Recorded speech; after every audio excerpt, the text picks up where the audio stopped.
A woman bursts through church doors, heart racing, rain-soaked, desperate to stop a wedding. But the moment she gasps, "Wait!" every head turns, because she's at the wrong wedding. The groom, a powerful CEO, just stares, then grins. "You're at the wrong wedding," he says, "but you're marrying me instead." The crowd laughs, cameras flash. By nightfall, her face is everywhere. She loses her job, her reputation, everything. Until the same CEO who started it all shows up at her door with an offer she can't refuse. But behind his charm hides grief, and behind her kindness, wounds too deep to name. And when a buried scandal ties their pasts together, they'll have to decide, is this fate or a trap disguised as love? What happens when the woman who crashed the wrong wedding becomes the only one who can save the man everyone thought had it all? Tell me in the comments where you're watching from right now, and if this story speaks to you, make sure you hit subscribe so you don't miss the next one. Eva Porter's fingers tightened around her steering wheel as she navigated the winding roads of rural North Carolina. The late afternoon sun filtered through the oak trees that lined the street, casting dappled shadows across her weathered Honda Civic. Her heart hammered against her ribs, matching the urgent rhythm of the windshield wipers as they swept away the light drizzle. "Please let me make it in time," she whispered, her voice trembling. The desperate phone call from her niece, Olivia, still echoed in her mind. Just an hour ago, she'd been settling in for a quiet evening with a cup of tea when her phone rang. "Aunt Eva," Olivia had sobbed, "I'm at St. Matthew's Chapel. I'm about to make the biggest mistake of my life." Ava knew exactly what her niece meant. The man Olivia planned to marry had left a trail of broken hearts and empty bank accounts across 3 states. The thought of her beloved niece falling victim to such a predator made Ava's stomach churn. A pothole jolted her car, sending a shock through the suspension. Ava barely noticed. Her mind raced with memories of raising Olivia after her parents' divorce, of bandaging scraped knees and soothing broken hearts. She couldn't fail her now. The spire of St. Matthew's Chapel came into view through the misty afternoon air. Eva's sensible shoes splashed through puddles as she hurried from her parking spot, clutching her cream-colored shawl against the dampness. The sound of organ music drifted through the chapel walls. The wedding march had already begun. "Oh no," she breathed, quickening her pace. Her grey hair, usually neat and practical, had started to frizz in the humidity. But appearance was the least of her concerns as she reached for the heavy wooden doors. Eva threw them open with more force than she intended. The sound echoed through the chapel like a thunderclap, and 50 heads turned in unison to stare at her. The organ music stuttered to a halt. Time seemed to freeze as Eva stood in the doorway, raindrops sliding from her shawl onto the worn stone floor. Her eyes darted to the bride standing at the altar, and her heart stopped. The young woman in white wasn't Olivia. In fact, Eva had never seen her before in her life. A warm chuckle rolled through the chapel, breaking the silence. Eva's gaze snapped to the groom, and her embarrassment doubled. The man standing at the altar was tall and distinguished, his silver hair perfectly styled, his tailored suit speaking of wealth and taste.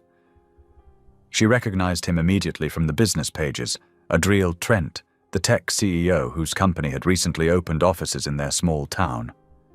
His blue eyes crinkled at the corners as he looked at her, and to Eva's horror, he spoke. "You're at the wrong wedding," he announced to the chapel at large, his voice rich with amusement. Then he added with a playful grin, "But you're marrying me instead." The tension in the chapel broke. Laughter rippled through the pews, and camera flashes began popping like summer lightning. Eva felt the blood drain from her face as the reality of her mistake crashed over her. She had burst into the wrong wedding. She had interrupted one of the most important moments in these people's lives. and now she was the center of attention in the worst possible way. She backed away, her shoes squeaking on the wet floor. Her throat closed up as she saw phones being raised, no doubt already uploading her humiliation to social media. The chapel's stained glass windows seemed to swim before her eyes as she turned and fled into the rain. The drops were falling harder now, soaking through her shawl as she stumbled down the chapel steps. Behind her, she could still hear laughter and the buzz of conversation. Her car seemed miles away, though it was only across the parking lot. How could I have gotten it so wrong? She whispered to herself, fumbling with her keys. Her hands were shaking so badly she could barely get them into the lock. St. Matthew's Chapel. It had to be here, Olivia said. But had Olivia specified which St. Matthew's? Ava's stomach sank as realization dawned. There were 2 churches of that name in the county. She had chosen the wrong one, and in doing so, had turned herself into a spectacle. Finally managing to unlock her car, Eva slid behind the wheel. Water dripped from her hair onto the steering wheel as she sat there, too mortified to even start the engine. After 30 years of being the steady one, the reliable nurse who never lost her composure, she had just made herself the laughingstock of the entire community. The rain drummed on the roof of her car, matching the pounding of her heart. Through the blur of her windshield, she could see more guests appearing in the chapel doorway, no doubt discussing the crazy woman who had crashed their wedding. And somewhere in the county, at another St. Matthew's Chapel, Olivia was probably walking down the aisle, right now, about to make a terrible mistake. Eva's hands fell into her lap as the full weight of her failure settled over her. She had let down her niece. She had humiliated herself. And judging by the number of phones she'd seen recording, her moment of mortification would soon be spreading far beyond the chapel walls. "Please," she whispered, though she wasn't sure who she was talking to. "Please let this all be a bad dream." But the continuing patter of rain on her car roof confirmed that this was all too real. Her simple mistake hadn't just ruined her afternoon. It felt like it had ruined her life. She sat there, listening to the rain and trying to gather the courage to start her car and face whatever waited for her beyond this moment. The grey sky seemed to mirror her mood, and the chapel bells began to toll, marking another hour of what had become the most embarrassing day of Eva Porter's 55 years. Eva's modest sedan crawled through the rain-slicked streets, her knuckles white on the steering wheel. Each traffic light seemed to last an eternity, giving her too much time to replay the mortifying scene in her mind. The distinguished faces of wedding guests, the flash of cameras, and worst of all, Adriel Trent's amused smile. They all swirled in her thoughts like autumn leaves in a storm. "Please, Lord," she whispered, "let no one have recognized me." The familiar sight of her apartment complex finally appeared through the drizzle. The 3-story brick building wasn't fancy, but it had been home for the past 15 years. Right now, it looked like the most welcoming sanctuary she could imagine. Eva parked in her usual spot, gathered her damp shawl and hurried inside, keeping her head down. Once in her apartment, she kicked off her wet shoes and sank into her favorite armchair, the worn fabric familiar and comforting. The room was quiet except for the gentle patter of rain against the windows and the soft ticking of the clock her late husband had loved so much. Eva closed her eyes, trying to find peace in the silence. That's when her phone buzzed. Then it buzzed again. And again. Eva pulled it from her purse with trembling fingers. The screen lit up with notification after notification. Text messages, voicemails, social media alerts. Her heart sank as she saw familiar names. Sarah from the clinic, her church friends, even Pastor Grant. With growing dread, she opened the first message. It was a link to a video titled "Stranger Interrupts CEO's Wedding." The thumbnail showed her shocked face in perfect clarity, standing in the chapel doorway. "Oh no," she breathed, her fingers hovering over the play button. "Oh, please, no." She pressed play. The video was surprisingly clear. Someone in the front row must have had an expensive phone. There she was, bursting through the doors, the look of horror spreading across her face. And there was Adriel Trent, making his quip about her marrying him instead. The video already had thousands of views. More messages flooded in. Some were sympathetic. "Eva, honey, are you okay? Girl, what happened? Praying for you." Others were less kind. "OMG, did you really crash Adriel Trent's wedding? Saw you on TikTok, you're famous." What were you thinking? Eva dropped the phone onto her lap and pressed her hands to her face. How had everything gone so wrong? She had only wanted to help Olivia. Now she was becoming an internet sensation for all the wrong reasons. Across town, in his modernist home overlooking Lake Waverley, Adriel Trent sat in his home office, the last rays of sunset painting the room in amber hues. His laptop screen showed the same viral video that was causing Eva such distress. He had watched it several times now, each viewing drawing his attention to different details. The genuine concern in her eyes when she first entered, the grace with which she carried herself even in mortification, the quiet dignity in her retreat. He leaned back in his leather chair, fingers steepled under his chin. Where others might have seen only an embarrassing interruption, Adriel saw something different. The woman's actions spoke of courage and sincerity, rushing to what she thought was someone in need, regardless of the personal cost. It was refreshing in its authenticity, especially after decades in the corporate world where every move was calculated. His phone buzzed with another message from his PR team, suggesting various ways to handle the situation. Adriel dismissed them with a wave of his hand. This wasn't a situation that needed handling, at least not in the way they meant. The next morning arrived with cruel brightness. Eva stood in front of her bathroom mirror, trying to gather the courage to face the day. She had barely slept, her dreams filled with endless chapel doors and pointing fingers. Her phone chimed with a message from the clinic where she worked as a hospice nurse. Her supervisor wanted to see her immediately. Eva's stomach clenched, but she straightened her shoulders. Whatever came, she would face it with dignity. The clinic's waiting room fell silent as she entered. Eyes followed her progress to the supervisor's office, whispers trailing in her wake. Mrs. Henderson, her supervisor of 10 years, sat behind her desk with an expression that mixed sympathy and frustration. "Eva, please sit down," she said, gesturing to the chair across from her. "I'm sure you know why I've called you in." Eva nodded, her hands folded tightly in her lap. "The video." "The video," Mrs. Henderson agreed with a sigh. "Eva, you're one of our best nurses. Your patients love you. But this has become a distraction we can't ignore. People are calling the clinic. Reporters are asking questions. We need to let things cool down." The words hit Eva like physical blows. "Are you firing me?" No, Mrs. Henderson quickly assured her. "But we are placing you on temporary suspension.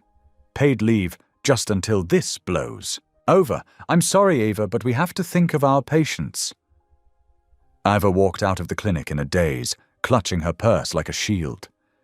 Her phone buzzed constantly with messages from her patients, sweet, supportive messages that only made her heart ache more. "Don't worry about me, dear. I'll be fine until you're back. They can't do this to you. You're the best nurse we've ever had. Praying for you, Miss Eva. This too shall pass." She was still reading through them, tears blurring her vision, when an unknown number called. Expecting another reporter, she almost declined it, but something made her answer. "Miss Porter?" A crisp, professional voice asked. "This is Jennifer Hayes, Mr. Trent's personal assistant. Mr. Trent would like to meet with you to discuss the situation and perhaps work out a public clarification.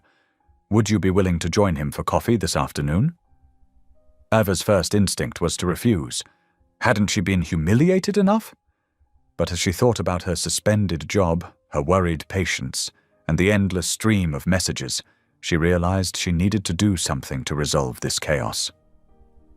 "Yes," she heard herself say. "Yes, I'll meet him." Jennifer gave her the address of a small cafe downtown, not one of the busy chains, but a quiet, local place known for its discretion. Eva spent an hour choosing her outfit, finally settling on a simple blue dress that her late husband had always said brought out her eyes. The cafe sat on a corner, its windows gleaming in the afternoon sun. Ava's hand trembled as she reached for the door. Through the glass, she could already see Adriel Trent seated at a corner table, 2 cups of coffee in front of him. As she entered, he looked up and smiled, not the amused grin from the wedding, but something warmer, kinder. Ava took a deep breath and walked towards the table, her heart pounding with each step. Whatever happened next would either make things better or much, much worse. But as she met Adriel's gentle gaze, she felt an unexpected glimmer of hope. Maybe, just maybe, this meeting would be the first step toward setting things right. Eva's fingers trembled slightly as she slid into the chair across from Adriel Trent. The cafe's warm lighting cast a gentle glow over the polished wood tables, and the soft murmur of conversation provided a comforting background. 2 steaming cups of coffee sat between them, their rich aroma filling the air. "I took the liberty of ordering for you," Adriel said, pushing 1 cup toward her. "I hope you don't mind. It's just regular coffee with room for cream." "Thank you," Ava managed, her voice barely above a whisper. Up close, she noticed how his silver hair caught the light, and how kind his eyes looked, so different from the composed CEO she'd seen in news photos. Adriel cleared his throat. "Ms. Porter, first and foremost, I owe you an apology." His fingers drummed lightly on the table. "My comment at the wedding? About you marrying me? Instead, it was impulsive and thoughtless. I never imagined it would go viral or cause you such distress." Eva's cheeks flushed pink. "Oh no, please don't apologize. The fault was entirely mine. I burst into the wrong wedding after all. I can't believe I mixed up the chapels." "St. Matthew's and St. Mark's do look remarkably similar," Adriel said with a gentle smile. "But my joke turned a simple mistake into a media circus, and for that I am truly sorry." Ava added cream to her coffee, grateful for something to do with her hands. "I suppose we both contributed to this situation." "Actually," Adriel said, leaning back in his chair, "I should clarify something. It wasn't even my wedding. I was the best man for my godson, Thomas. The media assumed—" He shrugged. "Well, they assumed what they wanted to assume." "Oh." Eva's eyes widened. "I had no idea. The headlines all said—" "Yes, the headlines." Adriel chuckled, but there was a touch of sadness in his voice.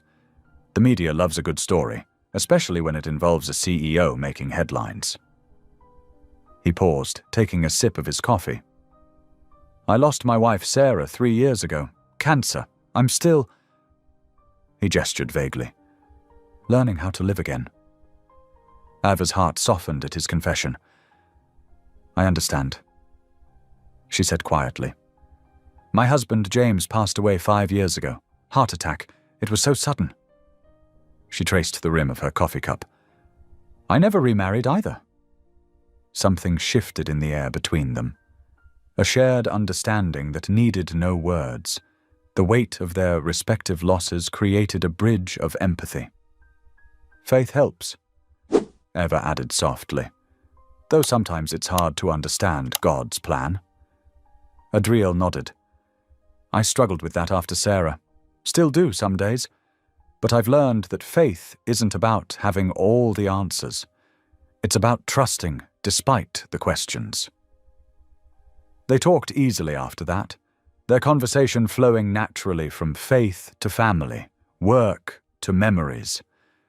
Eva found herself sharing stories about her hospice patients, while Adriel spoke about his journey from startup founder to CEO. It's strange, Eva mused, how one small mistake can change everything. If I hadn't mixed up those chapels, sometimes mistakes are just detours to where we're supposed to be. Adriel replied, thoughtfully. After a moment, he straightened in his chair. Which brings me to a suggestion. I could help with this situation, arrange a short interview, let you tell your side of the story. My PR team would ensure it's handled respectfully. Ava shook her head, though she appreciated the offer. Thank you, but no. I've never been comfortable in the spotlight. I just want my private life back, to return to my patients. Adriel respected her decision, though concern flickered across his face. They parted ways shortly after, both feeling lighter despite the unresolved situation. Eva thanked him for the coffee and understanding, while Adriel thanked her for her honesty and grace. The peace of their meeting, however, shattered when Eva pulled onto her street that evening. A large news van blocked her driveway, its satellite dish extending skyward like an accusing finger. As soon as she stopped her car, reporters swarmed around it, microphones thrust toward her windows. Miss Porter, can you comment on your relationship with Adriel Trent? Was the wedding interruption planned? Are you and Mr. Trent dating now? Iva's hands shook as she gripped her steering wheel. Her heart pounded so hard she could barely hear their questions over its rhythm.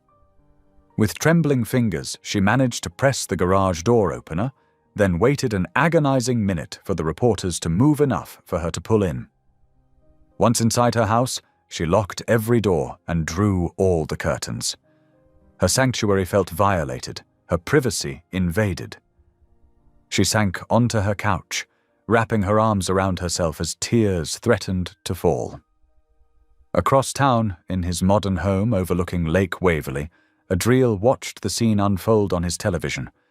The reporter's aggressive pursuit of Eva played out in high definition, and he could see the fear and distress on her face as she fled into her house. Guilt tightened his chest like a vice. His simple joke had sparked this chaos, and now this kind, gentle woman was being hounded by the media. He thought of their conversation, how she'd spoken about her patients with such compassion, how her eyes had lit up when discussing her faith despite her loss. Running a hand through his silver hair, Adriel made a decision. He would help Eva restore her reputation and regain her privacy, whether she accepted his help or not. He owed her that much. Picking up his phone, he began making calls, his CEO voice firmly in place. This situation needed to be resolved, and he had the resources to make it happen. The evening news continued to play in his background, showing more footage of Eva's house, now surrounded by news vans. Adriel's determination grew with each passing moment. He would make this right, somehow. He had to. The morning light filtered through Eva's kitchen window, casting long shadows across her countertop, where a termination letter now lay. She read it again, though the words hadn't changed. Due to recent media disruption and its impact on our clinic's operations, we regret to inform you that your employment is terminated, effective immediately. Her hands trembled as she folded the paper and slipped it into her purse. 23 years of service ended with a single paragraph. The clinic's decision hurt, but she understood their position. The constant presence of news vans and photographers made it impossible for patients to enter quietly or maintain their privacy. At 10 o'clock, Eva walked into the clinic one last time. Her supervisor, Nancy, couldn't quite meet her eyes as she handed over a cardboard box for Eva's personal items. "I'm sorry it ended this way," Nancy murmured. "You're one of our best nurses." Eva managed a small smile. "Thank you for all the years," she said softly, beginning to clear her desk. She packed slowly, carefully wrapping the framed photos of her patients, some now gone, others still fighting. Each face held a story, a connection, a piece of her heart. The small ceramic angel a terminal patient had given her last Christmas, the handmade cards from grateful families, years of memories, all fitting into one modest box. As she carried it to her car, a reporter shouted her name from across the street. Eva quickened her pace, slides into her car, and drove home with tears blurring her vision. The afternoon sun was high when a knock at her door made her jump. Through the peephole, she saw Adriel Trent standing on her porch, looking both determined and slightly uncertain. He wore casual clothes today, khakis and a blue button-down shirt that made him seem more approachable than his usual corporate attire.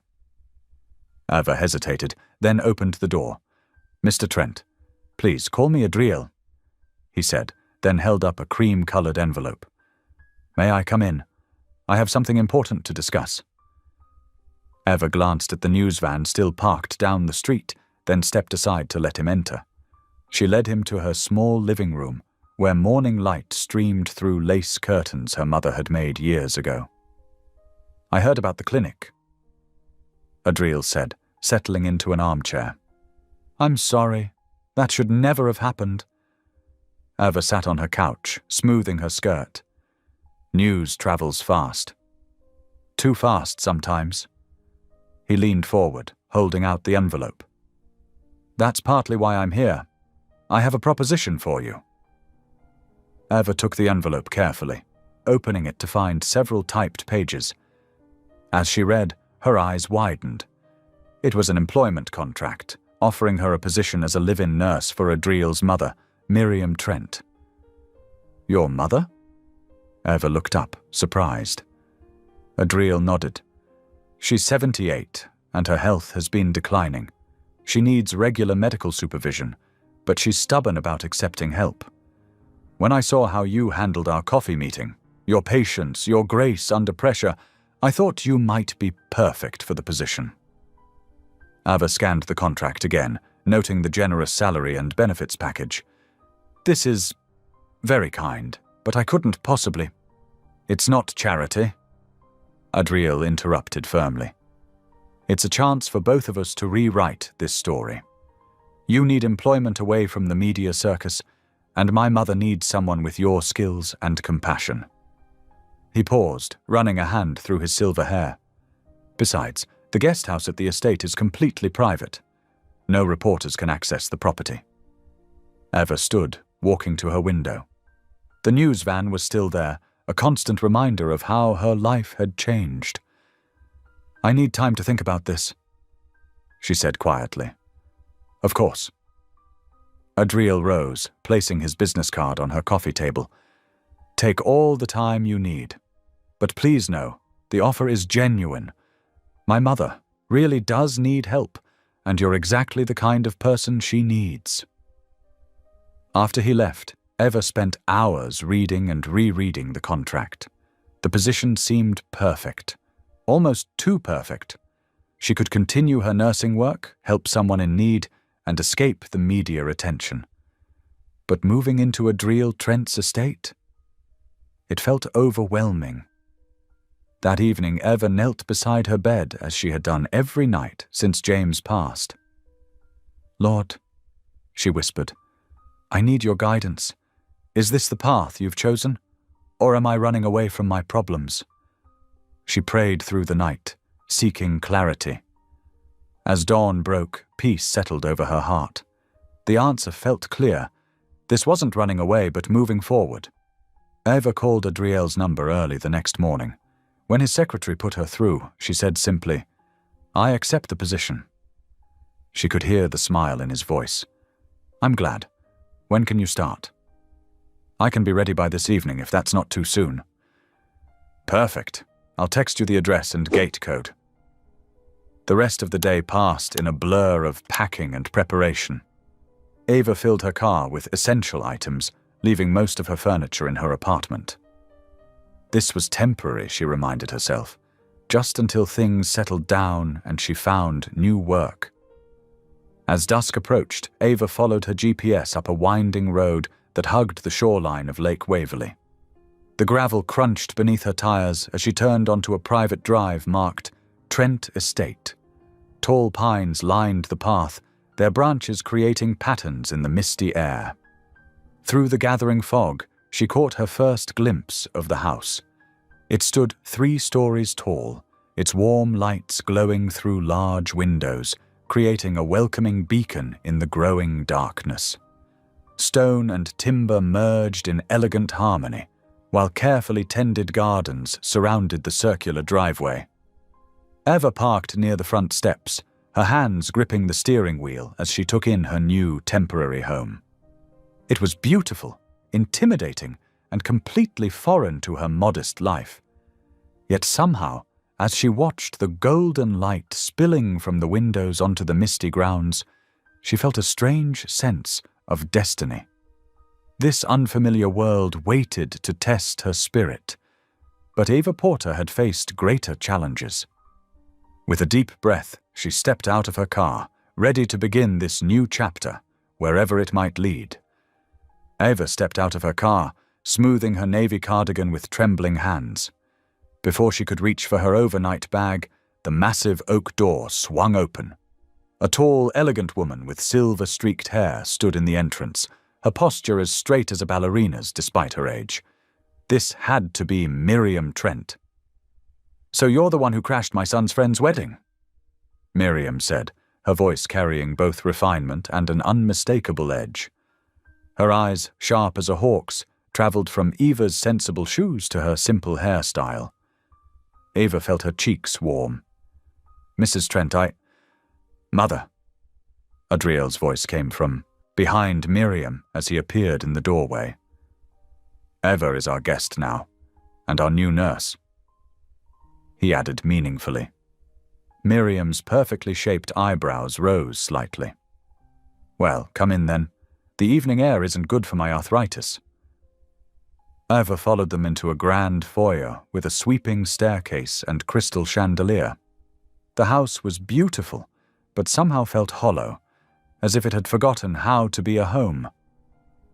"Let me show you to your room first," Adriel offered, but Eva shook her head. "If it's all right, I'd like to start work right away. Mrs. Trent, when did you last take your evening medications?" Something flickered in Miriam's eyes, surprise, perhaps respect. "Around 4 o'clock, I believe." "Then it's time for your evening dose. Would you like some tea with your pills? I noticed chamomile helps with nighttime medications." Miriam's stern expression softened slightly. "Chamomile would be acceptable." Eva followed them into a spacious kitchen with gleaming granite countertops. While the water heated, she reviewed Miriam's medication schedule, organizing the evening pills with practiced efficiency. Her hands moved automatically, finding comfort in the familiar routine. Earl Grey was Thomas's favorite, Miriam said suddenly, watching Eva prepare the tea. "My husband. He would drink it every evening on the terrace, watching the sunset over the lake." Eva placed the delicate china cup before Miriam. "Tell me about him?" For the next hour, as the sky darkened outside, Miriam shared stories about Thomas, his love for sailing, his terrible singing voice, the way he proposed during a thunderstorm. Eva listened attentively, noting how Miriam's voice grew stronger with each memory shared. Adriel watched from the doorway, something unreadable in his expression. When their private chef served dinner, a light soup with fresh bread, he finally joined them at the table. "Thank you," he said quietly to Eva as Miriam excused herself to rest. "I haven't heard Mother talk about Father so freely in years." "Sometimes people just need someone to listen," Eva replied, though she noticed how the shadows under his eyes seemed deeper in the dining room's soft lighting. After helping Miriam prepare for bed, Eva finally retreated to her assigned guest room. It was larger than her entire apartment, with a bay window overlooking the lake. The moon cast silver ribbons across the dark water, creating an almost magical scene. As she unpacked her small bag, movement caught her eye. On the balcony 1 floor below, Adriel stood alone, his hands thrust deep in his pockets. His shoulders carried a weight that had nothing to do with physical burden. Even from above, Eva could see the tension in his stance as he stared out at the water. The sight struck a chord deep within her. How many nights had she stood at her own window, wearing that same posture of loss? The darkness may hide tears, but it couldn't disguise loneliness. "Lord," she whispered, moving away from the window, "please bring peace to this house, to all of us who carry grief like a shadow." She switched off the light, letting darkness and quiet settle around her. The bed was impossibly soft, the sheets carrying a fresh, laundered scent she associated with luxury hotels. Yet sleep came surprisingly easily, perhaps because exhaustion had finally caught up with her. Morning arrived with golden light streaming through the bay window and an unexpected sound. Laughter. Eva blinked awake, momentarily disoriented by the unfamiliar ceiling. The laughter came again, floating up from somewhere below. She dressed quickly in a comfortable blue dress and cardigan, following the sound and the rich aroma of coffee. In the kitchen, she found a scene that stopped her in the doorway. Adriel sat at the breakfast nook with Miriam, both of them chuckling over something. A half-empty pot of coffee sat between them, along with plates of pastries and fruit. Sunlight streamed through the windows, catching the silver in their hair and the genuine warmth in their smiles. "The coffee maker broke 3 times before I learned to use it properly," Adriel was saying, grinning at his mother. "And who taught you in the end?" Miriam asked, her eyes twinkling. "Maria from housekeeping." He admitted, "After I nearly electrocuted myself." Their shared laughter filled the kitchen again, and Eva felt something in her chest expand. It was more than just the lovely morning scene. It was the first real warmth she'd experienced since that fateful day at the chapel. Here, in this moment, the house didn't feel hollow anymore. It felt like it was remembering how to be a home. "Ava," Miriam noticed her first. "Come join us. My son makes terrible coffee, but the pastries are quite good." "I heard that about the coffee," Ava said, smiling as she took the offered seat. "Good thing I know how to make a proper pot." "Oh?" Adriel raised an eyebrow, his eyes dancing with amusement. "Is that a challenge to my coffee-making skills?" "Not at all," Ava replied innocently. "Just an observation from a professional caregiver who knows the importance of good coffee." Miriam laughed again, the sound bright and clear in the morning air. "I think I'm going to like having you here, Ava Porter." The warmth in the room seemed to grow stronger, wrapping around them like a comfortable blanket. Eva caught Adriel's eye across the table and saw her own gratitude reflected there. Sometimes the smallest moments, a shared laugh, a cup of coffee, a kind word, could begin to heal the deepest wounds. The mansion settled into a gentle rhythm over the next few days, like a heart learning to beat normally again. Eva found comfort in establishing routines that brought structure to the sprawling house. Each morning began with checking Miriam's vital signs and medications, followed by preparing a nutritious breakfast that filled the kitchen with inviting aromas. "This smells like my grandmother's kitchen," Miriam remarked one morning as Eva pulled fresh banana bread from the oven. "None of that fancy food our chef makes, just honest cooking that feeds the soul." Eva smiled, setting the loaf to cool. "My mother always said food should tell a story of love. Even simple meals can bring people together." The days unfolded with quiet purpose. Eva noticed how the staff, the housekeeper, gardener, and chef, seemed to relax around her, offering small smiles and conversation where before they'd maintained careful distance. She learned their names, their stories, the little details that made them more than just employees. Miriam's health improved steadily under Eva's care. The older woman's color brightened, her appetite increased, and her sharp wit emerged more frequently. They spent afternoons in the sunroom, where Eva would listen to stories about Miriam's late husband, tales of their courtship, their struggles, their enduring love. He was brilliant in business, Miriam shared, fingering an old photograph. But what I remember most is how he'd bring me wildflowers every Friday, even in winter. He'd drive miles to find them sometimes.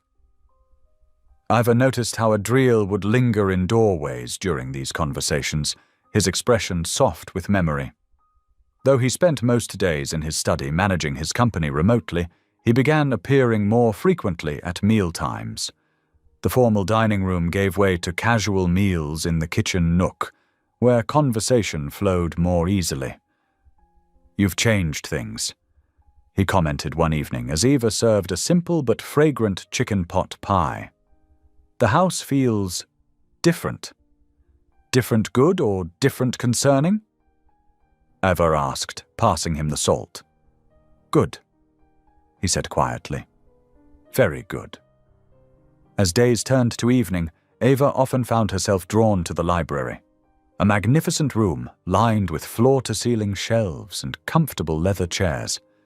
One particularly cool night, she entered to find Adriel sitting in the soft lamplight, holding what appeared to be old letters. He looked up, startled but not displeased. "I should warn you," he said, his voice rough with emotion. "No one's been allowed in here for the past 3 years. This was Catherine's favorite room." Ava started to retreat, but he shook his head. "Please, stay. Maybe it's time to let someone in." She settled into a chair across from him, the fireplace crackling between them. The letters in his hands were clearly well read, their edges softened with handling. "Catherine wrote these during our courtship," he explained, running a finger along the envelope's edge. "We were apart for 6 months while she studied in Europe. She wrote every week, without fail." Eva watched as he carefully unfolded one letter, its paper thin with age. "She had beautiful handwriting," she observed softly. "She had beautiful everything." Adriel replied, his voice catching. "The doctors said it was quick, a brain aneurysm. One moment she was here, planning a charity gala, and the next—" He trailed off, staring into the fire. Eva waited, letting silence create space for his grief. Finally, she spoke. "The hardest part for me was the empty side of the bed. Tom and I had this silly routine. He'd always kiss my forehead before turning out the light. For months after he passed, I couldn't bring myself to turn off the lamp." Adriel looked up, recognition in his eyes. "The little things." He agreed. "Catherine used to leave sticky notes everywhere, reminders, jokes, little drawings. I kept finding them months after. I think I still have every one." "I understand," Eva said gently. "When grief feels too heavy, faith was my only anchor. I'd pray not for the pain to stop, but for the strength to carry it." "Did it help?" he asked, genuinely curious. "It did. Not right away and not in the way I expected, but eventually I learned that grief is really just love with nowhere to go. Prayer gave it somewhere to flow." The fireplace popped and crackled, sending warm shadows dancing across the walls of books. From upstairs they could hear Miriam's voice, softly humming an old hymn. "Amazing Grace." The familiar melody floated down, wrapping around them like a comforting embrace. Adriel carefully folded the letter, returning it to its envelope. "Thank you," he said simply, but his eyes held volumes more. They sat in companionable silence, listening to Miriam's hymn and the quiet music of the fire.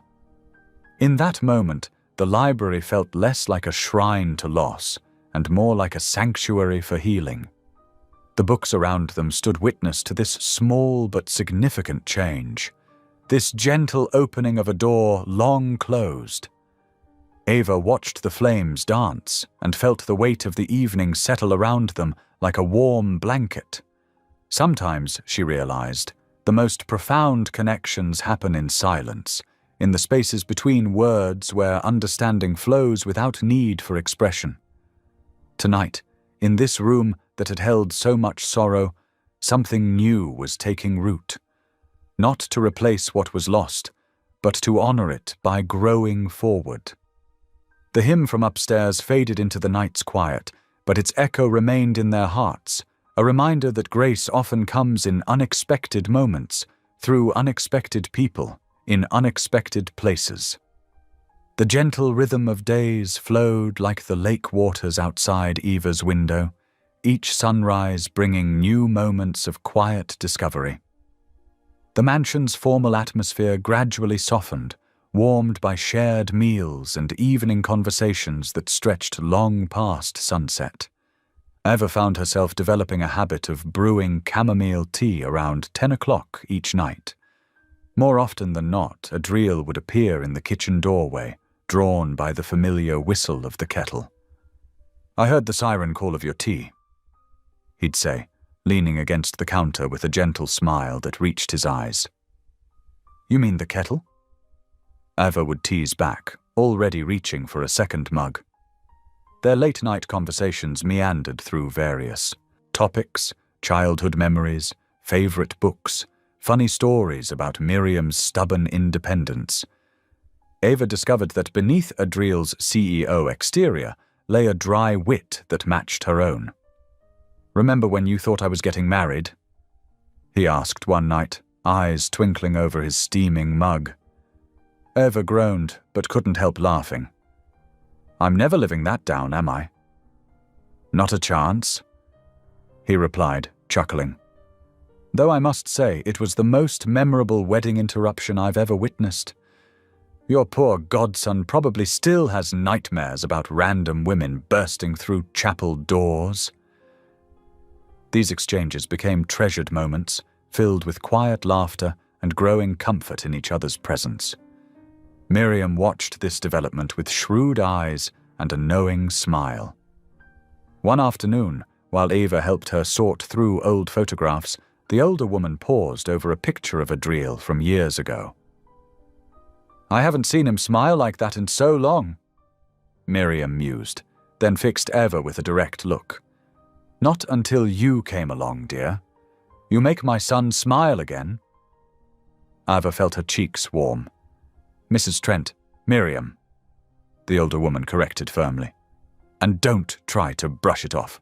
I may be old, but I'm not blind. You've brought life back into this house." Before Eva could respond, Adriel appeared in the doorway. "Eva, I need to run some errands in town. Would you mind coming along? Mother's medication needs updating at the pharmacy." "Of course," Eva replied, grateful for the distraction from Miriam's knowing gaze. The drive into town was pleasant, filled with comfortable conversation and the warm autumn sunshine. Adriel parked near the main street, and they walked together toward the pharmacy, discussing Miriam's improving health. The attack came without warning, the sudden rush of footsteps, the harsh click of cameras, the barrage of shouted questions.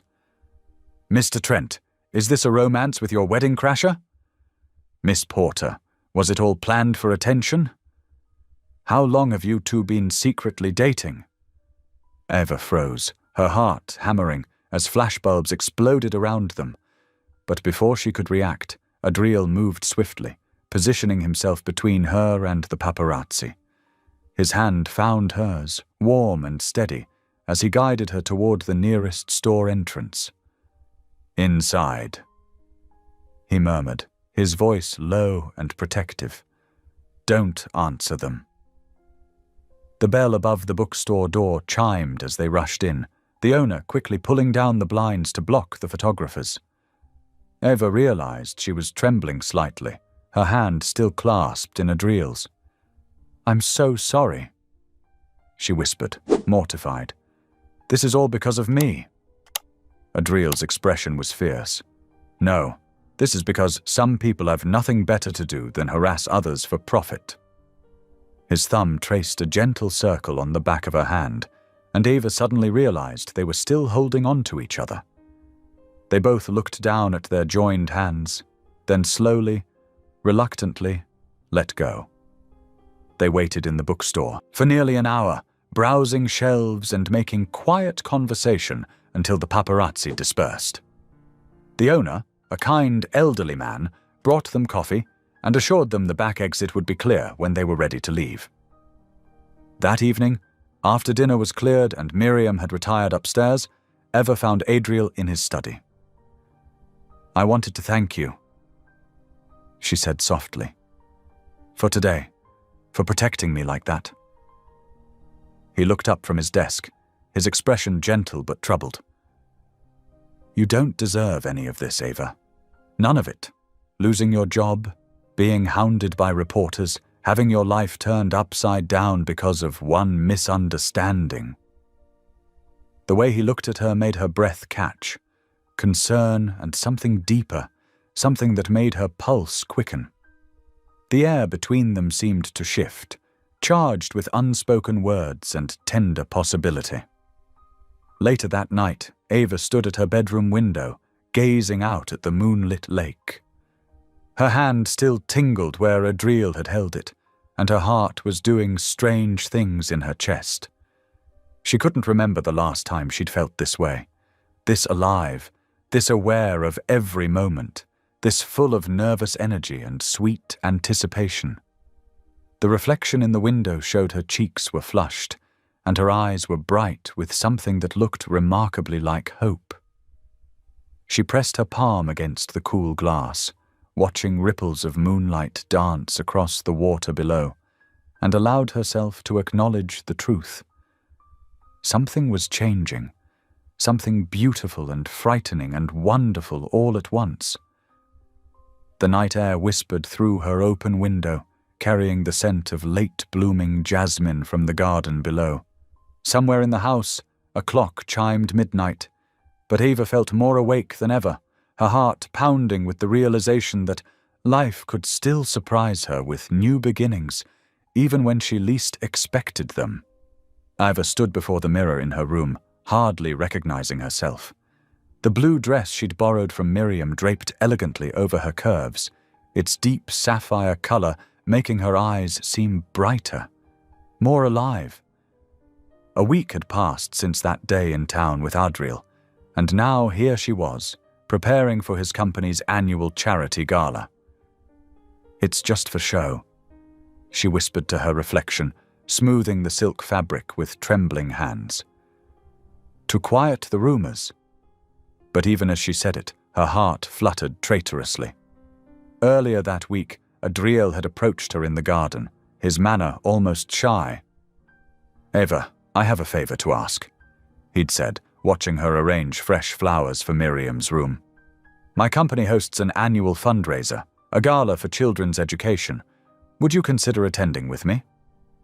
When she'd hesitated, he'd quickly added, "It might help silence some of those persistent rumors if we appear together, showing there's nothing scandalous between us." His eyes had held hers for a moment too long. Just as friends, of course. Now, as she fastened a simple pearl necklace, another loan from Miriam, Eva remembered how easily she'd said yes, despite her misgivings. A soft knock at her door startled her from her thoughts. "Come in," she called, expecting Miriam. Instead, Adriel stood in the doorway, resplendent in a perfectly tailored tuxedo. His eyes widened slightly as he took in her appearance. "Eva," he breathed, "you look beautiful." She blushed, ducking her head. "It's Miriam's dress. She has excellent taste." "The dress is lovely," he agreed, "but that's not what I meant." He offered his arm. "Shall we?" The drive to the Grand Waverley Hotel was quiet, filled with anticipation. Eva watched the city lights blur past her window, trying to calm her nerves. Adriel seemed to sense her anxiety, occasionally glancing at her with reassuring smiles. As they pulled up to the hotel entrance, Eva's breath caught. Crystal chandeliers spilled light onto the red carpet, where photographers and well-dressed guests mingled. I don't know if I can do this, she whispered. Adriel reached over and squeezed her hand. You can. Just remember, you're not alone this time. The moment they stepped out of the car, cameras began flashing. But true to his word, Adriel stayed close, his hand warm against her back as he guided her through the crowd. He fielded questions smoothly, introducing her simply as, "My dear friend Eva Porter," to everyone they met. Inside the ballroom, hundreds of candles cast a golden glow over tables draped in white silk. Classical music drifted from a string quartet in the corner. Eva felt like she'd stepped into a fairy tale, complete with her very own. She caught herself before finishing that thought. Throughout dinner, Adriel kept her engaged in conversation, making sure she never felt out of place among the executives and socialites at their table. He shared little jokes with her between courses, making her laugh despite her nervousness.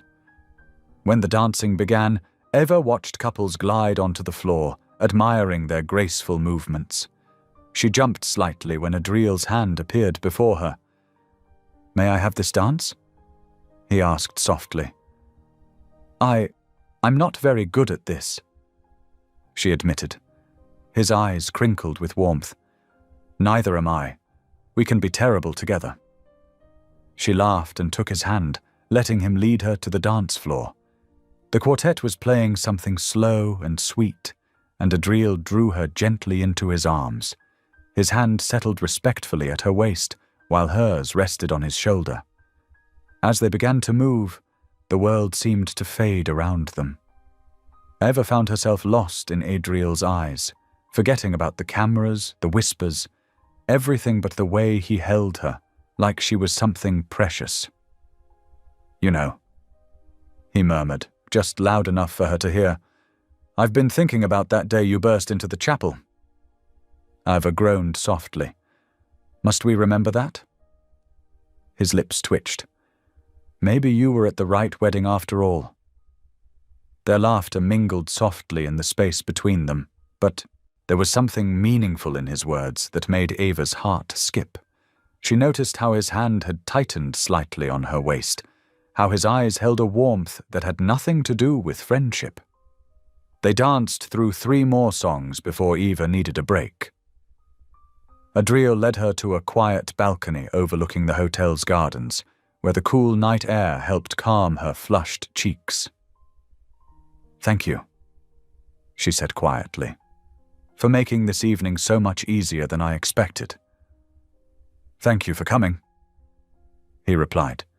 "It wouldn't have been nearly as enjoyable without you." When it was time to leave, Adriel helped her into her wrap, his fingers brushing her shoulders in a way that sent shivers down her spine. At the car, their hands touched as he opened her door, lingering for just a moment too long. Eva felt that touch all the way home. They arrived back at the house to find lights still on in the kitchen. Miriam sat at the table, 3 steaming mugs of cocoa arranged before her. "I thought you might like something warm before bed," she said innocently, but her eyes sparkled with knowing amusement as she took in their formal attire and Eva's glowing cheeks. "Don't look at me like that," Eva protested with a laugh, sinking into a chair. "Like what, dear?" Miriam asked, the picture of innocence. "I'm simply enjoying my cocoa and the company of 2 people who look remarkably happy this evening." Eva caught Adriel's eye across the table and quickly looked down at her mug, but she couldn't hide her smile. Her heart was full of something warm and bright, something that felt dangerously like possibility. They sat together in the kitchen, sipping cocoa and sharing quiet conversation about the evening. Eva noticed how Adriel's eyes kept finding hers, how his smile seemed softer than usual. Miriam watched them both with maternal satisfaction, occasionally hiding her knowing smirks behind her mug. When Eva finally headed upstairs to her room, she carried with her the memory of Adriel's arms around her as they danced, the warmth of his hand in hers, and the way he'd looked at her under the glittering lights of the ballroom. She carefully hung Miriam's blue dress in her closet, running her fingers over the silk one last time. The night had been perfect.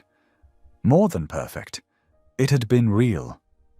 Eva woke to golden sunlight streaming through her window, still wrapped in the magical feeling from the previous night. She stretched contentedly, remembering how it felt to dance in Adriel's arms. But when she reached for her phone to check the time, her peaceful morning shattered. Dozens of notifications lit up her screen. Messages, voicemails, and news alerts flooded in. Her hands trembled as she opened the first link, and her heart dropped. Widowed CEO in love with the wedding crasher. Publicity stunt confirmed? The headline screamed across her screen in bold letters, accompanied by photos from the gala. There she was, dancing with Adriel, his hand on her waist, both of them smiling. In any other context, the pictures would have been beautiful. Now they felt like evidence in a prosecution. Eva scrolled frantically through the article, her chest tightening with each paragraph. Anonymous sources claimed she had orchestrated everything from the wedding interruption to her current position in the Trent household. They painted her as a calculating social climber who had manipulated a grieving widower for fame and fortune. Ms. Porter strategically targeted Mr. Trent, one unnamed source claimed. The viral video was just the beginning of her plan to infiltrate his life and company. Another article quoted a close friend of Adriel's. He's not thinking clearly. This woman has taken advantage of his kindness and vulnerability. The board is rightfully concerned. Eva's phone buzzed with a text from her sister. Are you okay? It's all over the news. Before she could reply, she heard a car door slam outside. Rushing to the window, she saw Adriel's black sedan in the driveway. His normally perfect posture was rigid with tension as he strode towards the house. Eva hurried downstairs, still in her nightgown with a robe hastily thrown over it. She found Miriam in the kitchen, looking worried as she watched the news on her tablet. "Oh, Eva," Miriam said softly. "What horrible things they're saying." The front door opened with such force it rattled the pictures on the walls. Adriel stormed in, his tie loosened and his silver hair disheveled. He looked exhausted and furious. "The board suspended me," he announced without preamble, "pending investigation into improper conduct and potential manipulation of company image for personal gain." "Adriel, I'm so sorry," Eva started. "I never spoke to any reporters. I would never—" "There are protesters outside headquarters." He cut her off, pacing the kitchen. "Accusing me of exploiting you for publicity, or you of exploiting me, depends which side you ask. My PR team can't control the narrative. Stocks are dropping. Partners are threatening to pull out." "Son." Miriam tried to interject, but Adriel wasn't finished. 25 years, he said, his voice rough. 25 years building this company, my reputation. Everything I've worked for is being questioned because... He stopped abruptly, running a hand through his hair. Eva felt sick. "Because of me," she finished quietly. His silence was answer enough. "Maybe you didn't talk to the press," he finally said, not meeting her eyes. "But your presence here, it's costing everything I've built." The words hit Eva like physical blows. She wrapped her arms around herself, trying to hold in the pain. Just hours ago, they had been dancing, laughing, sharing something that felt like possibility. Now it lay in ruins at their feet. "I understand," she whispered. She turned to Miriam, who looked heartbroken. "I'll pack my things." "Eva, wait!" Miriam called, but Eva was already heading upstairs, tears threatening to fall. In her room, Eva moved mechanically, folding clothes and gathering belongings. She could hear Miriam and Adriel arguing downstairs, their voices rising and falling like waves.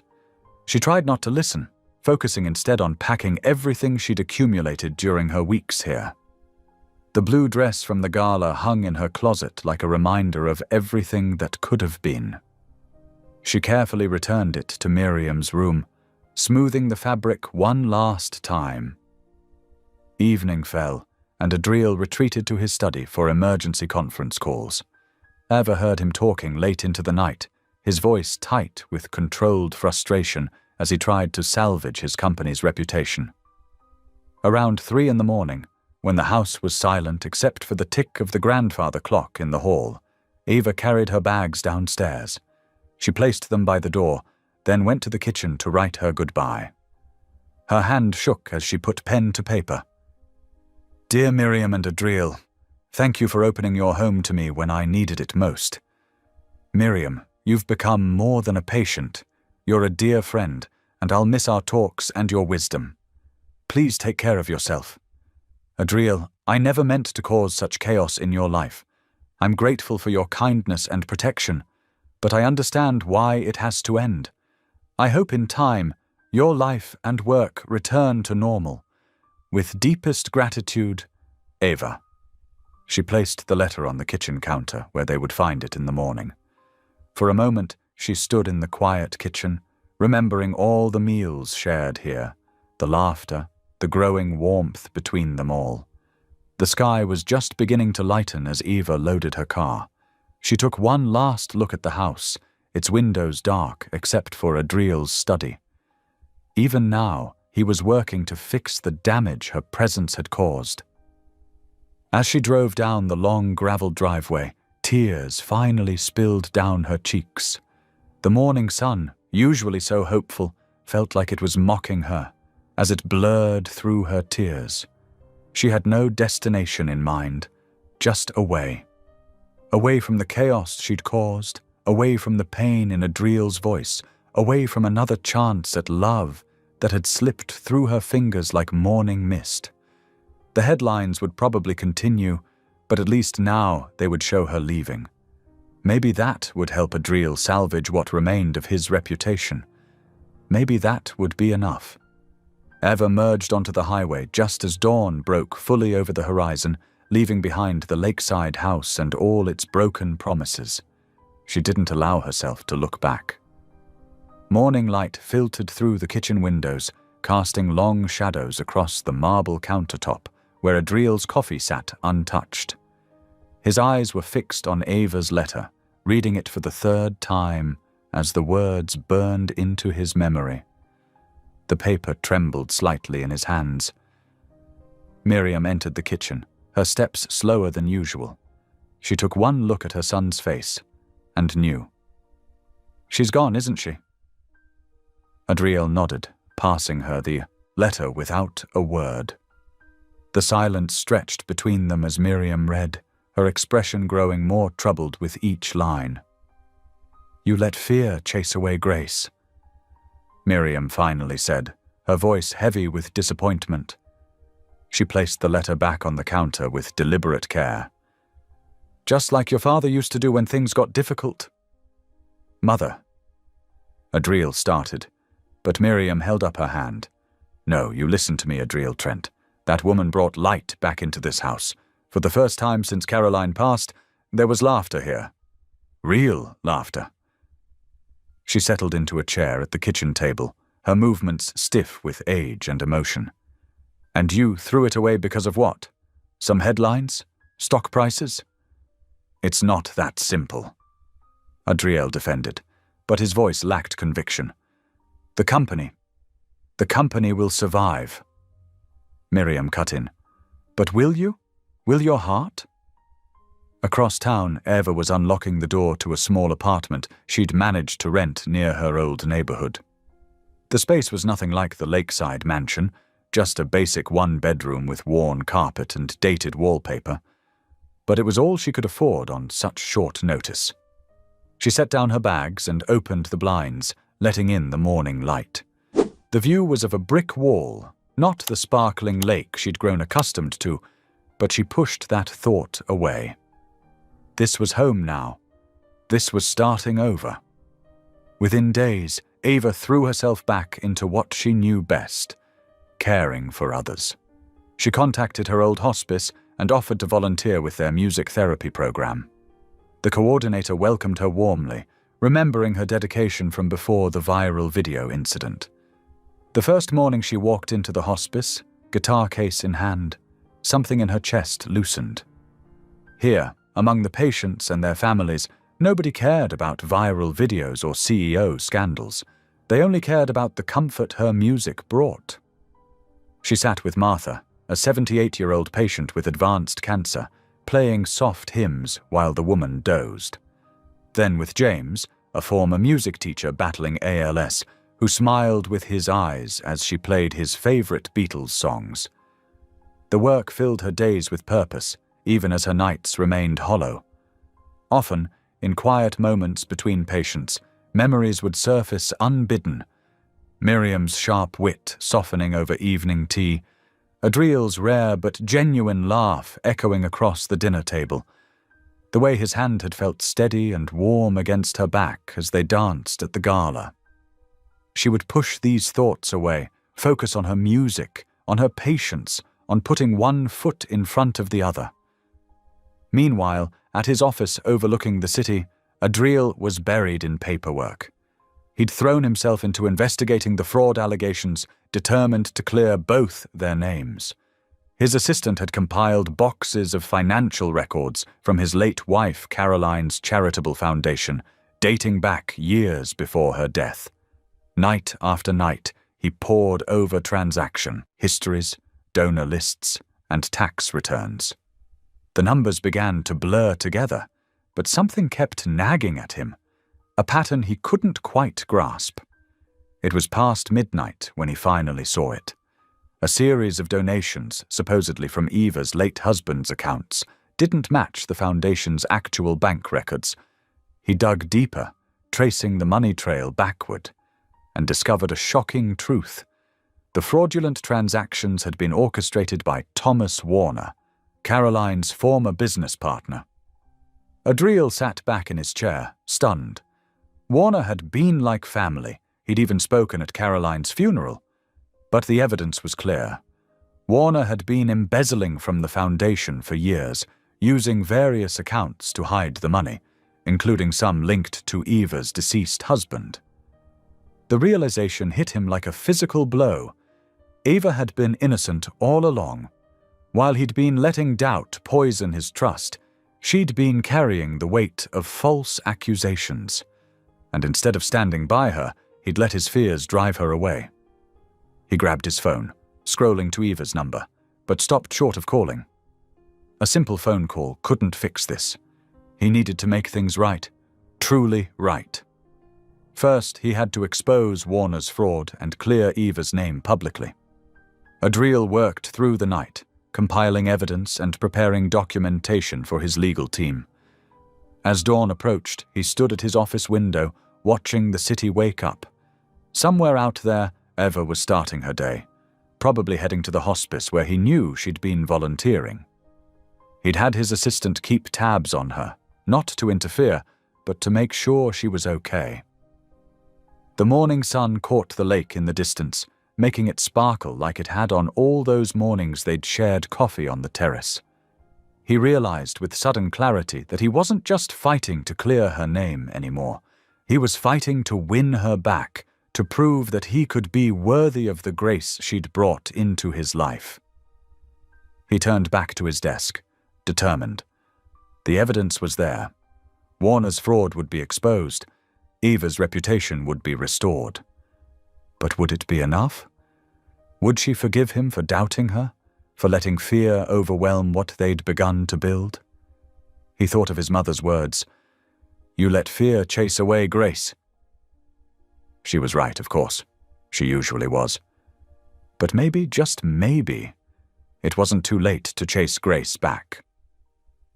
The sun climbed higher over the city as Adriel gathered his files, preparing to meet with his lawyers. Each document he collected was another step toward the truth, another chance to make things right. Not just for his company or his reputation, but for Eva, for the possibility of love he'd been too afraid to embrace. The autumn breeze rustled through the hospice courtyard's maple trees, scattering golden leaves across the worn brick pathways. Ava sat on a weathered wooden bench, her fingers moving gently across the strings of an old guitar. The instrument had seen better days, its finish dulled by years of use, but the sound it produced was warm and pure. Her patient, Robert, lay back in his wheelchair with closed eyes, a peaceful smile on his weathered face as Eva played Amazing Grace. The familiar hymn drifted through the courtyard, mingling with the soft whisper of falling leaves and distant bird song. She was halfway through the second verse when movement at the courtyard entrance caught her eye. Her fingers froze on the strings, the melody dying mid-note. There, standing beneath the stone archway, was Adriel Trent. He looked different than she remembered, more tired, perhaps, with his silver hair slightly disheveled and dark circles under his eyes. His usual impeccable suit was replaced by a simple sweater and slacks, but his gaze, when it met hers, held the same intensity that had always made her heart skip. "Please," Robert whispered, his eyes still closed. "Don't stop playing." Ava forced her trembling fingers back to the strings, though she could barely remember the notes. Adriel remained by the archway, waiting respectfully as she finished the hymn. Each second felt like an eternity, her awareness split between the music and his presence. When the last note faded, Robert opened his eyes and smiled. "Thank you, Miss Eva. That was beautiful as always." A nurse appeared to wheel Robert back inside, leaving Eva alone with Adriel in the quiet courtyard. She carefully placed the guitar in its case, using the familiar motions to steady her nerves. Adriel stepped closer, his shoes crunching softly on scattered leaves. "You still play beautifully," he said, his voice rough with emotion. "I remember hearing you practice late at night when you thought everyone was asleep." Ava's hand stilled on the guitar case latches. "Why are you here, Adriel?" He moved to the bench, maintaining a careful distance. "Because I owe you the truth, and an apology that's long overdue." She finally looked up at him fully, noting the exhaustion in his face, the way his shoulders carried a weight she hadn't seen before. "The truth about what?" "Everything." He pulled a folder from his messenger bag. 2 weeks ago, I discovered who really orchestrated the fraud. Thomas Warner, Caroline's former business partner. He'd been embezzling from the foundation for years, using various accounts as cover, including some linked to your late husband's name. Ava's breath caught. "What?" Adriel opened the folder, showing her documents filled with highlighted transactions and annotated bank records. He created a perfect paper trail to implicate innocent people if anyone ever started asking questions. The official retraction was published this morning in every major newspaper. He handed her a newspaper clipping. "Your name has been completely cleared." Tears blurred Eva's vision as she scanned the headline. Tech CEO uncovers $1 million fraud. Wedding crasher incident revealed as unrelated. The article detailed Warner's scheme and explicitly stated that both Ava Porter and her late husband had been falsely implicated. "I was wrong," Adriel continued, his voice trembling. "So terribly wrong to doubt you, to let fear and suspicion poison what we were building. You were right to walk away." Ava wiped her eyes with shaking hands. "I didn't want to be right. I wanted to be wrong about all of it, about having to leave, about us being too broken to—" "We're not broken," he interrupted gently. "At least, not anymore." He shifted closer on the bench, though still not touching her. "These past weeks without you, I've realized something, Ava. I can't walk without you anymore. The house is empty. The music is gone. Even Mother misses your terrible jokes." A wet laugh escaped Ava's lips. "My jokes aren't terrible. They're awful." He smiled, then grew serious again. "But they made us laugh. You made us live again, Ava. You brought light back into our home, and I was too blind with fear to protect it." Eva set the newspaper aside, her heart aching with the weight of possibility and fear.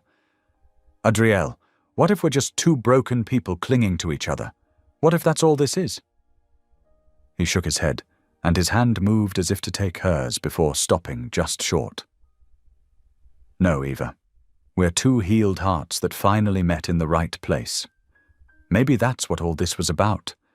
Not just a wrong door, but a right moment, a chance to find grace again, together." The autumn breeze swirled around them, carrying the sweet scent of fallen leaves and distant wood smoke. Eva stared at their almost touching hands on the bench between them, remembering all the quiet moments, the shared laughter, the gradual warming of frozen hearts. She thought of Miriam's knowing smiles, of late-night conversations over tea, of the way music had filled the empty spaces in that big house by the lake. She didn't answer him. Not yet. But she didn't turn away either. Instead, she stayed there in that moment of possibility, feeling the warmth of his presence beside her, listening to the whisper of falling leaves and the distant echo of hope. The autumn days settled into a gentle rhythm. Every morning, like clockwork, Adriel's silver Tesla would quietly pull into the hospice parking lot. He never made a fuss about his arrival, simply appearing with 2 cups of coffee from the local cafe, one black for himself, and one with a splash of cream for Eva. The staff quickly grew accustomed to his presence. He wasn't the commanding CEO here, just a man in rolled-up sleeves, helping wherever he could. He'd carry supplies, organize paperwork, or simply sit with patients who needed company while Eva attended to others. "You don't have to do this," Eva told him one Tuesday morning as they walked the sunlit corridor together. "I know you have a company to run." Adriel smiled, his eyes crinkling at the corners. "The board insisted I take some personal time. Besides, I'm learning more here than I ever did in the boardroom." They fell into an easy routine of sharing lunch in the hospital cafeteria.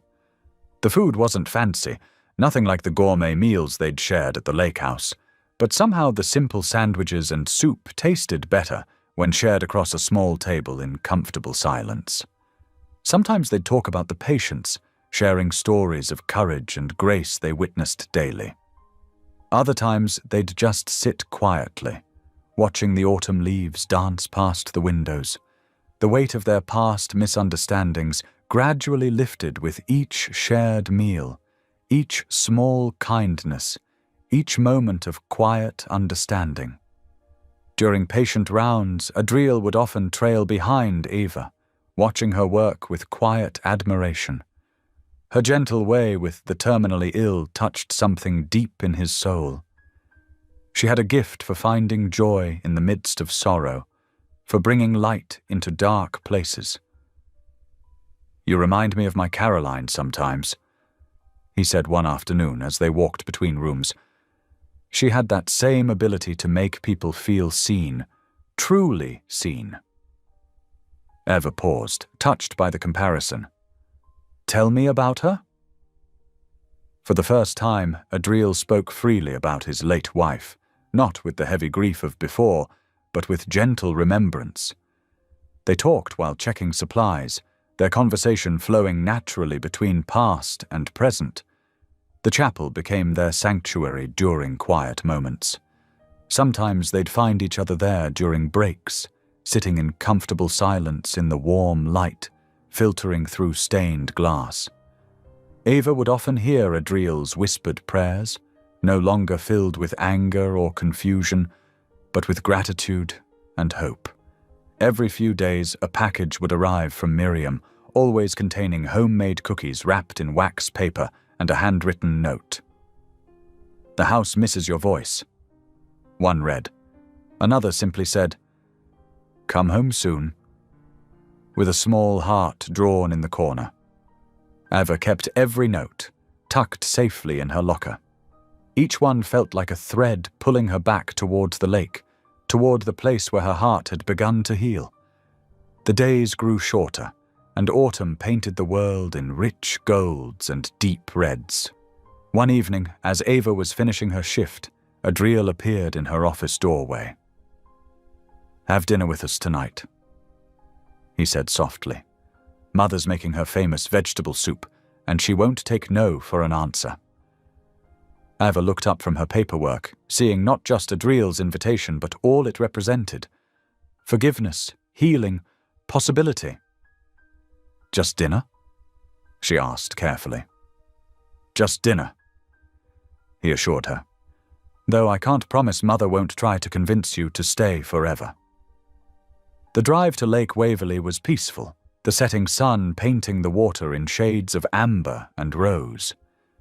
Ava's heart quickened as they turned onto the familiar gravel road, the house emerging through the trees like a welcoming beacon. Miriam was waiting at the door, her face lighting up at the sight of Eva. Without hesitation, she pulled Eva into a warm embrace. "Welcome home, dear one," she whispered, her voice thick with emotion. The house felt unchanged, yet somehow warmer, as if it had been waiting for her return. The familiar scent of fresh bread and herb-rich soup filled the kitchen. They gathered around the old oak table, where a simple meal was laid out: crusty bread, steaming bowls of vegetable soup, and a small vase of late autumn flowers. "I hope you don't mind the simplicity," Miriam said, passing the bread basket. "I've learned that sometimes the simplest things carry the most meaning." Ava broke the warm bread, inhaling its comforting aroma. "It's perfect," she said softly. "All of it." They ate slowly, sharing stories and quiet laughter. The tension that had marked their last meal together was gone, replaced by something softer, more genuine. Miriam regaled them with tales of her younger days, her eyes twinkling with mischief. As Ava helped clear the dishes, Miriam touched her arm gently. "You know," she said, "I need to thank you." "Thank me? For what?" Miriam's eyes grew misty. "For bringing God back into this house. We had forgotten how to pray, how to hope. You reminded us." Ava felt tears prick at her own eyes. "I think God was always here," she said. "Sometimes we just need help remembering where to look." A soft laugh escaped Miriam's lips. "Well, he certainly knew what he was doing when he sent you through that wrong door." Ava glanced towards the living room, where Adriel was building a fire in the hearth. The warm glow illuminated his face, softer now than she'd ever seen it. She realized, with sudden clarity, that maybe she had never truly left this place. Not in her heart, where it mattered most. The evening wrapped around them like a comfortable blanket, full of quiet moments and gentle conversation. As they sat together in the firelight, sharing tea and watching the flames dance, Ava felt something settle in her soul, a peace she'd been searching for without knowing it. She hadn't given Adriel an answer yet, hadn't made any promises about tomorrow, but sitting there, in the warm glow of family and faith restored, she understood that some answers don't need words. They simply need time, trust, and the courage to let love heal what was broken. The autumn morning dawned crisp and clear, sunlight dancing through the remaining leaves on the trees. Ava stood in front of her mirror, adjusting her simple cream-colored dress. A text from Adriel had arrived earlier. "Wear something nice. Small church event this afternoon. Nothing fancy." Her phone buzzed again. This time it was Miriam. "Dear, could you pick up some flowers on your way? Any kind will do." The request seemed oddly casual for Miriam, who usually had specific preferences about everything. Ava stopped at the local flower shop, selecting a bouquet of mixed blooms that reminded her of early fall, warm oranges, deep purples, and soft whites. The florist wrapped them carefully, a knowing smile playing at her lips. Ava drove towards St. Matthew's Chapel, Memories of that first day washed over her. The panic, the embarrassment, the way her whole world had shifted in an instant. She hadn't been back since then, always choosing to attend services at her old church closer to town. The gravel crunched under her tires as she pulled into the parking lot. Something felt different. The usual scattered cars of a small church event were missing.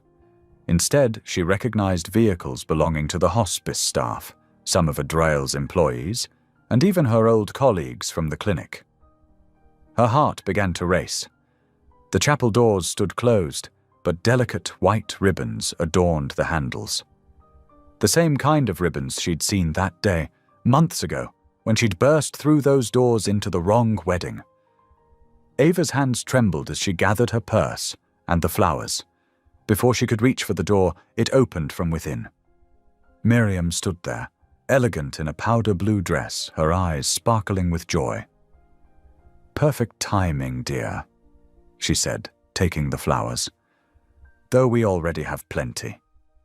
She gestured inside, where Eva could now see the interior was transformed. Sunlight poured through the stained glass windows, casting rainbow patterns across pews lined with fresh flowers, the exact same arrangement from that first wedding day.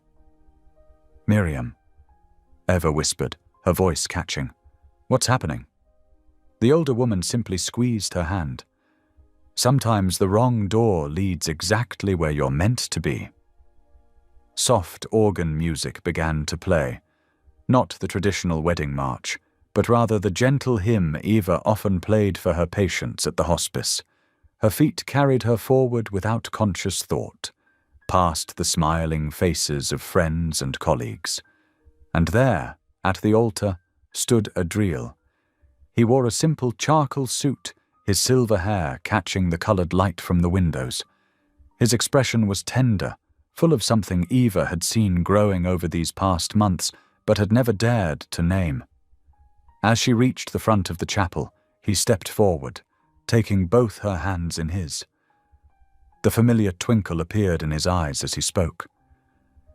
"You're at the wrong wedding," he said softly, his voice carrying in the hushed space. Then, with a gentle smile that held all the love in the world, he added, "But you're marrying me instead." Tears spilled down Ava's cheeks as understanding dawned. This wasn't just a recreation of their first meeting. It was a redemption of it, a transformation of that moment of embarrassment into something beautiful. "Ava Porter," Adriel continued, his own eyes growing misty. "That day you crashed through these doors. You didn't just interrupt a wedding. You broke down walls I'd built around my heart. You showed me that faith isn't about control or certainty. It's about trust and grace." He reached into his pocket, producing a simple gold ring. "I'm not asking you to finish someone else's story anymore. I'm asking you to start a new one, with me." His voice grew thick with emotion. "Will you marry me?" Eva could barely see through her tears, but her heart had never been clearer. "Yes," she whispered, then louder, "Yes." The gathered congregation burst into applause and cheers. Miriam dabbed at her eyes with a handkerchief, beaming with maternal pride. Through the stained glass windows, the afternoon sun seemed to shine even brighter, as if heaven itself was celebrating. Adriel slipped the ring onto her finger, a perfect fit. Eva noticed an inscription inside. "Right place, right time, right love." "When?" she managed to ask through happy tears. "How did you plan all this?" "I've been planning it since that night you came back for dinner," he admitted. "I knew then that God hadn't made a mistake that first day. He'd given us both a second chance at love. We just needed time to recognize it." The pastor stepped forward, smiling warmly. "Well," he said, "since we're all here, and the bride has said yes, shall we make this official?" Ava looked around at the chapel filled with loved ones, at Miriam's joy-filled face, at the man who had gone from stranger to soulmate in the most unexpected way. This time there was no confusion, no embarrassment, no need to run. This time she was exactly where she belonged. "Yes," she said clearly, squeezing Adriel's hands. "I think it's about time we had the right wedding in the wrong chapel." The pastor opened his Bible, and the afternoon light streamed through the windows, painting everything in colors of promise and possibility. As he began to speak, Ava caught Adriel's eye and saw in his expression everything she'd ever hoped to find. Love, faith, and the certainty that sometimes life's biggest mistakes can lead to its greatest blessings. The same flowers, the same chapel, but a completely different story. One of redemption, of second chances, of love that grows not from perfect moments, but from the beautiful mess of real life. As Ava stood there, holding hands with the man she would marry, she understood that God's plans often look nothing like our own, but they're always, always better. The late afternoon sun painted golden streaks through the chapel windows as the ceremony began. Ava and Adriel stood before the altar, their hands clasped together, surrounded by the warm glow of candlelight and the loving faces of their closest friends and family. Miriam sat proudly in her wheelchair in the front row, dabbing at her eyes with an embroidered handkerchief. She wore an elegant powder blue dress that matched the flowers decorating the pews, her silver hair swept up elegantly. The joy radiating from her face seemed to light up the entire chapel. The pastor's voice rang clear and warm through the intimate space. "We gather here today to witness something extraordinary.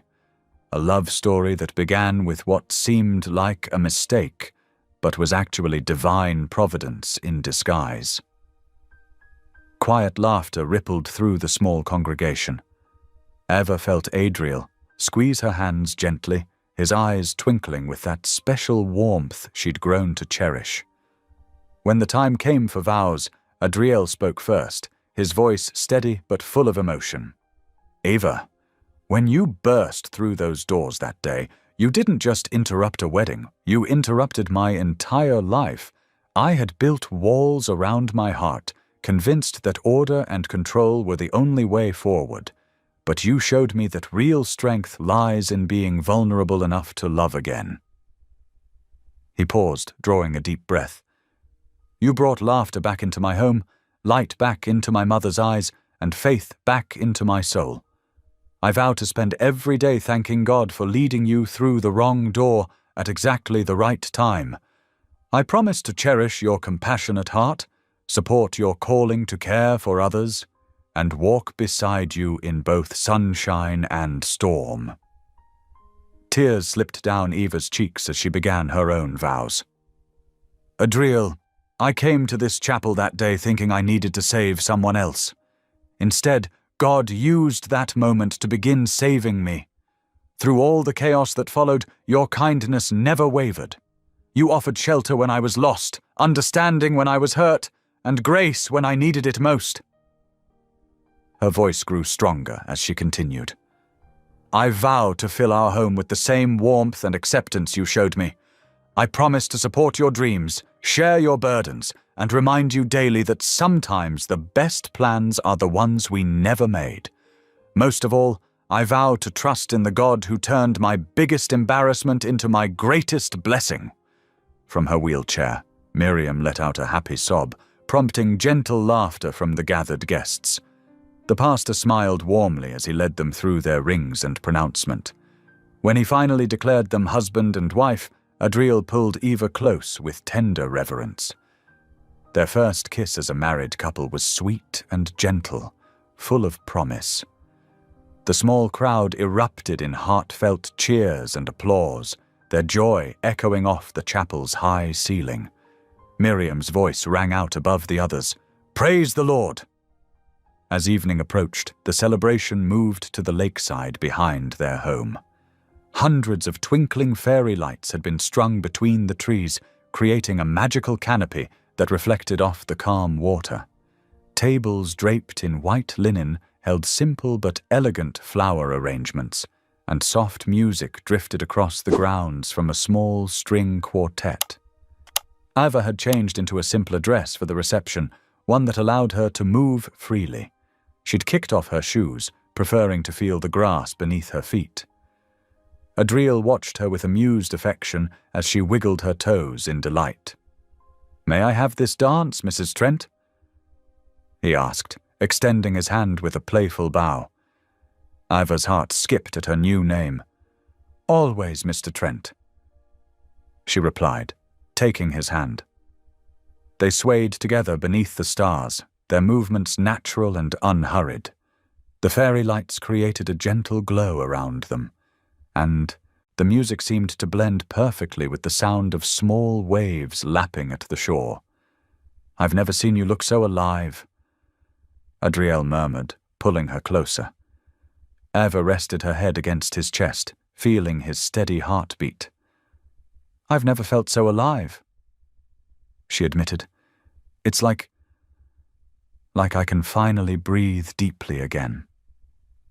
Later in the evening, they stood together at the water's edge, their fingers intertwined. The moon cast a silver path across the lake, and the night air was filled with the sweet scent of jasmine from Miriam's garden. "I have something to tell you," Adriel said softly. "I've been working on a project, and I want you to be part of it." Eva turned to face him, curiosity bright in her eyes. "We're reopening the foundation," he explained, but with a new purpose. The Eva Porter Care Trust will be dedicated to supporting hospice and elderly care programs. Your work has shown me what truly matters, not just treating illness, but nurturing spirits and protecting dignity. Eva's breath caught in her throat. "Adriel, that's... You've taught me that true wealth isn't measured in profit margins," he continued, drawing her close. "It's measured in the comfort we bring to others, in the grace we show in difficult moments, in the love we share when it matters most." Tears glimmered in Eva's eyes as she wrapped her arms around him. Behind them, the fairy lights twinkled like earthbound stars, and the gentle lap of water against the shore provided a peaceful rhythm to their embrace. The evening air carried the sound of laughter and music from their celebrating guests, reminding them they weren't alone in their joy. From her place near the refreshment table, Miriam watched her son and new daughter-in-law with satisfied contentment, knowing that her home would now always be filled with the warmth of true love and genuine faith. The gentle autumn breeze carried the scent of pine and jasmine across Lake Waverley as life settled into a peaceful rhythm at the Trent household. Weeks after their wedding, Eva and Adriel had found their own dance of daily routines, sharing quiet moments between busy schedules and creating a home filled with love and laughter. Eva transformed the sunlit corner room into the foundation's headquarters, its windows offering a calming view of the lake. She spent her mornings there, reviewing applications from families struggling with hospice care costs, coordinating with local healthcare providers, and ensuring that no one faced end-of-life decisions alone. The work fulfilled her in ways she'd never expected, allowing her to extend her nurturing spirit far beyond the walls of their home. Miriam flourished under Eva's continued care. Her strength returned steadily, and soon she was able to tend to her beloved garden again, though Eva kept a watchful eye from nearby. The older woman's sharp wit remained intact, but it had softened, wrapped now in warmth and gratitude rather than defensive pride. "You've brought life back to this house," Miriam told Eva one morning as they arranged fresh flowers in the kitchen. "Not just for Adriel, but for me too. God knew exactly what he was doing when he led you through those chapel doors." Adriel adapted to working remotely, setting up his office down the hall from Eva's. He found himself taking more breaks throughout the day, drawn to the sound of his wife's gentle laughter or his mother's humming. The corporate world that had once consumed him now felt properly sized, important but no longer all-encompassing. On this particular evening, the sky painted itself in brilliant oranges and pinks as the sun began its descent toward the horizon. Eva and Adriel sat together on the wraparound porch, sharing the comfortable silence of two hearts completely at peace. The wooden swing creaked softly as they swayed, Eva's head resting against her husband's shoulder. "I still can't believe I walked into the wrong wedding," Eva mused, a hint of laughter in her voice as she remembered that chaotic day. Adriel's chest rumbled with a soft chuckle. His arm tightened around her shoulders as he pressed a gentle kiss to her temple. "No, love, you walked into the right life." Eva's eyes grew misty at his words. She thought about how God had turned her moment of greatest embarrassment into the path to her greatest joy. The viral video that had seemed like a disaster had led her here, to this porch, to this man, to this life filled with purpose and love.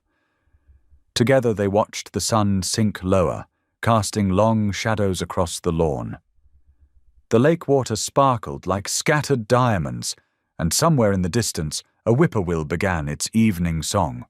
Without speaking, they joined hands and bowed their heads in prayer.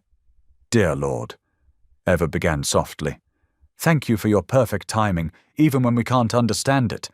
Thank you for turning our endings into beginnings. Thank you for second chances," Adriel continued, his voice thick with emotion, "for showing us that love doesn't end with loss, but can bloom again when we least expect it. Thank you for grace." They finished together, their fingers intertwined. As they opened their eyes, the last rays of sunlight painted everything in golden hues. Through the open window behind them, they could hear Miriam humming an old hymn as she prepared evening tea, a sound that had become as much a part of their home as the creaking of floorboards or the whisper of wind through pine needles. Eva turned to look at her husband, seeing in his face the same contentment she felt in her heart. The man who had once hidden behind corporate success now wore his joy openly, unafraid to show the world how love had transformed him. "Shall we join your mother for tea?" she asked, standing and offering him her hand.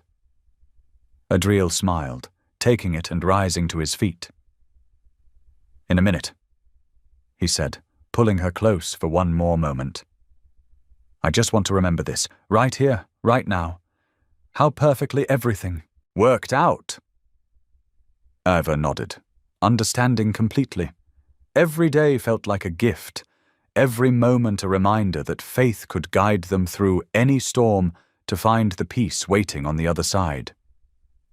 As they stood together on their porch, watching the day's final light fade into dusk, they were filled with gratitude for the strange and wonderful path that had brought them together.